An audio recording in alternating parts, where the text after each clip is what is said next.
Hello les investisseurs, j'espère que vous allez bien. Je vous retrouve dans cet épisode avec la saison des résultats qui est en train de se passer. Du coup, on a aussi les marchés qui sont au plus haut parce qu'on a quand même eu pas mal de résultats qui n'étaient pas si catastrophiques que ça, voire même plutôt pertinents sur pas mal d'entreprises. Donc, je vous retrouve dans une vidéo un petit peu à l'ancienne, classique. On va parler d'économie, de bourse, faire des rappels sur ma stratégie aussi quand les marchés sont au plus haut, etc. J'espère que le son ira bien. Je vous avoue qu'ici, il y a un petit peu de vent et pas mal de pluie aujourd'hui. Donc voilà, bon, attaquons la vidéo. Évidemment, comme d'habitude, il s'agit en aucun cas de conseil en investissement. Je vous partage mes chiffres, ma vision des choses, mais au final, menez vos analyses. Vous êtes les seuls responsables de votre argent. Donc, comme on se le disait, le Nasdaq, sur 5 ans, on est sur les plus hauts historiques pratiquement. Le S&P 500 aussi. Le CAC 40, on est à plus 31% sur 5 ans, mais je ne suis pas exposé, donc ça ne m'importe pas trop. Mais je tiens quand même à en parler parce que je sais que certains, ça vous intéresse. Personnellement, je suis beaucoup plus Nasdaq, comme vous le savez. Et on a eu pas mal de résultats sur les entreprises. Et franchement, je trouve que la saison jusqu'à maintenant, des résultats se passent bien. Et je ne suis pas étonné que les marchés se comportent bien. On va parler un petit peu économie. Donc déjà, au niveau des taux aux États-Unis, comme vous le savez, ils ont baissé 3 fois en 2024. Par contre, la Fed a maintenant annoncé que pour 2025, eh bien, on aurait peut-être 2 baisses de taux et qu'ils étaient très prudents, très attentistes. L'inflation pour eux est entre guillemets réglée, mais ils ont vraiment peur que ça reparte. Et d'ailleurs, vous avez des vraies tensions sur les taux réels et on va en reparler après avec l'immobilier. Mais si vous regardez, on est à 4,49% sur le 10 ans américain et il est quand même remonté. Il y a quelques mois, on était passé sous les 4% quand la baisse avait enclenché une nouvelle baisse de taux, mi-fin 2024. Donc on a des vraies tensions au niveau des marchés sur les taux. Et ça, vous le voyez aussi sur le graphique que je vous mets maintenant à l'écran. C'est le 5 years break-even inflation rate. Et en fait, c'est les anticipations d'inflation dans 5 ans par les marchés obligataires. Et vous voyez qu'ils nous mettent dans 5 ans à 2,6, alors qu'il y a encore 6 mois, on nous mettait sous les 2. Donc même les marchés ont, entre guillemets, des doutes sur où sera l'inflation dans 5 ans et ils se demandent si on va justement réussir à la maintenir.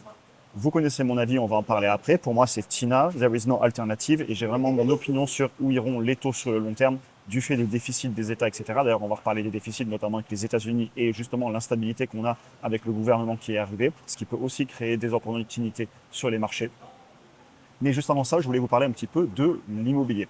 Les taux réels remontent. En Europe, la France souffre, l'Allemagne souffre. Aux États-Unis, pareil, les taux réels remontent. Et même si les banques centrales viennent à les baisser, eh bien, sur l'immobilier, ça fait toujours mal.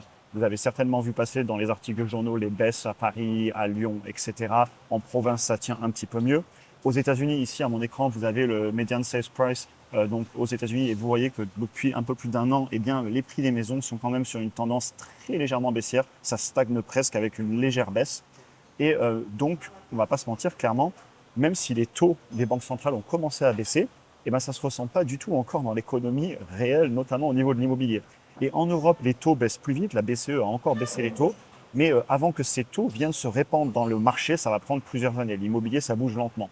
Et pour moi, ça, c'est un point aussi qui pourrait faire que les banques centrales se mettent à réagir parce que tout ce qui est la construction, les entreprises, dans tout cet écosystème qui est très important, ça emploie énormément de personnes, eh bien, c'est très dur en ce moment.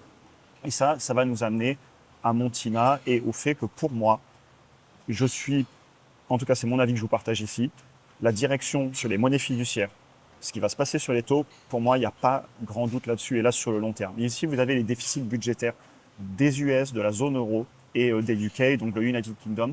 Et dans tous les cas, vous voyez qu'on est sur des déficits qui se baladent entre 3-4% jusqu'à 6-7%. Et les dettes des États, vous les avez aussi ici au niveau de mon pointeur.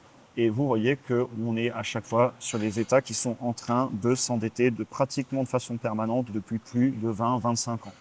Donc, quand je vois ça, à moins que justement avec les changements politiques qui sont en train d'avoir lieu d'ailleurs aux États-Unis, on va voir ce que ça donne au niveau du fait qu'ils essaient de couper les dépenses budgétaires. Mais sinon, c'est TINA. Je dois être en actif parce que je ne me vois pas garder des monnaies fiduciaires parce qu'ils vont, à mon avis, baisser les taux et reprendre l'impression monétaire. Et donc, je me dois d'être investi. Je mettrai un petit point, entre guillemets, bémol, dans le sens qu'aux États-Unis, ils essaient justement, avec la nouvelle politique, de travailler à cette baisse budgétaire. Et pour moi, c'est très bénéfique. Et aussi un truc qu'on n'entend pas trop parler dans les médias, mais je voulais mentionner dans cette vidéo, ils enlèvent des régulations. Et quand on dit aux entreprises, allez-y, let's go, les entreprises investissent. D'ailleurs, il y avait une interview d'un grand patron français qui disait que ce qui est encore plus embêtant pour lui en Europe que les impôts, c'est le fait qu'on ne sait pas quand est-ce qu'ils vont nous changer les règles et qu'ils peuvent nous changer les règles la semaine prochaine. Et quand vous avez un gouvernement qui veut justement essayer de libérer le business, ça peut être positif. Donc je mettrai un petit bémol sur les États-Unis, à suivre, voir ce qu'ils vont faire sur ces déficits et ce qu'ils vont réussir à les réduire. Et ce serait très pertinent pour les entreprises. Mais il n'empêche que sur le long terme, mon avis, ça reste Tina, je dois être investi. Et c'est ce dont je vais vous parler maintenant. Ici, je vous ai mis le Nasdaq depuis 5 ans. Rappelez-vous, mars 2020, j'avais pas encore la chaîne YouTube, mais j'étais déjà en train d'acheter. Peur, peur, peur. Regardez la hausse qu'on a eue ensuite. 2022, rappelez-vous, l'inflation qui arrive pendant l'été. En novembre, on commence à monter les taux d'intérêt. À ce moment-là, je coupe mes positions avec des flux de trésorerie disponibles négatifs parce que je ne veux pas rentrer dans cette période avec des entreprises qui brûlent du cash. Et là, ensuite, c'est la grande dégringolade. Tout 2023, j'ai énormément acheté beaucoup de titres. 2024 arrive. Oh mon Dieu, il n'y a plus d'affaires. Les marchés sont revenus sur les plus hauts. Entre guillemets, on avait des discours du type, faut vendre, faut attendre le crack du siècle parce qu'on va avoir des opportunités. Et là, depuis 1 an et demi, vous avez une hausse absolument non-stop. Ça ne fait que monter. Et quand je vois ça, ça me dit plusieurs choses. Je ne veux pas timer le marché. Je suis investi long terme. Et je dois rester en actif. Parce que les actifs montent et l'inflation est là. Et si j'ai du cash, des euros, des dollars, je me fais détruire. Et honnêtement, les 2-3% d'inflation, je pense qu'on est c'est une représentation de l'inflation, elle est donnée à travers des outils de calcul des États, mais quand vous regardez ce qui se passe, la réalité, par exemple l'immobilier, qui est quand même pour moi un bon proxy pour comprendre ce que fait l'inflation et l'impression monétaire sur le long terme, je parle ici de la hausse de l'immobilier, et bien clairement je pense qu'il y a beaucoup d'inflation, et les monnaies fiduciaires, je veux en posséder le moins possible.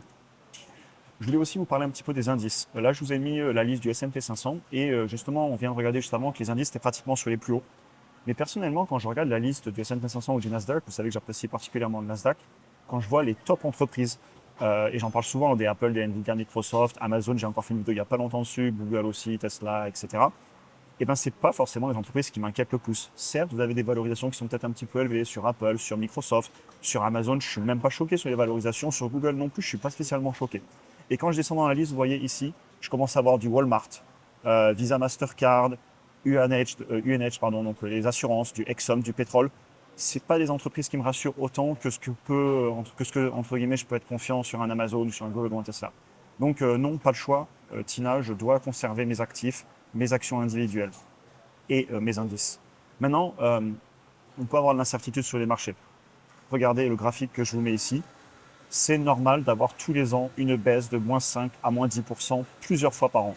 Et toutes les quelques années de se prendre une grosse baisse de 20-30%. Ça crée des opportunités. Et la volatilité, pour moi, on y en a souvent. Je vous l'ai montré juste avant, la grande peur de 2020, puis de 2022. Et pareil, en ce moment, on a des gouvernements qui changent, ou même dans certains pays, des absences de décision des gouvernements. On ne sait même pas ce qui va être décidé parce qu'ils n'arrivent pas à se décider. Aux États-Unis, ils parlent de réduire les déficits, etc. Donc vous aurez toujours de la volatilité sur les marchés. C'est OK d'avoir des corrections.